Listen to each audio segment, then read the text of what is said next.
Hi, I'm going to run you through a quick aspect choreography read so that you can read the aspects yourself on this program Kairon. So as you see here, what we've got is a few atlases, and there's basics of international USA and the mini, and I've got the international one, which costs quite a bit. So I've plugged in here my desired location, and I want to choose that for a scheme here. I was clicked the wrong button. So I'm going to change that default scheme at Greenwich to New York City, and we're going to look at the current configuration of aspects in New York at this time. So it's Kairon. If you do have the cash to buy the international atlas, it's well worthwhile because you can go anywhere in the world and you can check exactly what the configuration is there. Click the wrong button again.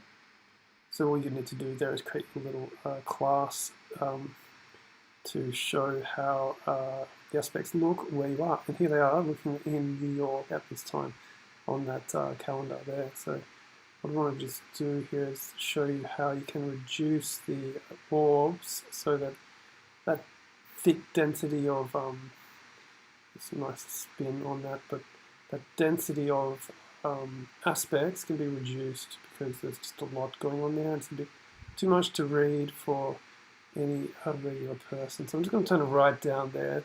So the orb is basically only the immediate aspects that are going on at this time. There's only two you can see there. And one of them is the nodes, which is just an interpretation of the moon. But this one here has a square between the sun and Mars. So that's pretty interesting. You can see from that degree figure there that it's happening at this time. So I'm just going to find where the exactitude is lying on the clock here. So I've manually got to adjust it until I hit 0 degrees on that figure, because find out when exactly this is happening. If you see, you can look at the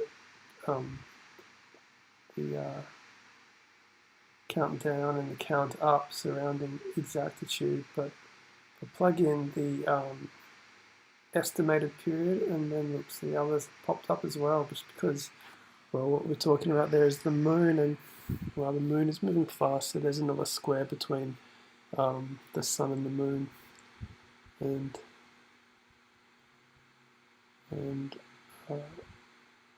so now we've got two aspects happening at the same time. And that's pretty exact, so I'm just going to tally that. There we go. We lost that other one, that's gone because it's so quick with the moon, but we see that the exactitude concerning the sun and Mars is still at 0, even though I'm changing this clock. There we go, so it's just ticked over one mark, yeah, so that's it. That's how you find the exactitude between, in this instance, the most immediate aspects happening at this time in this place.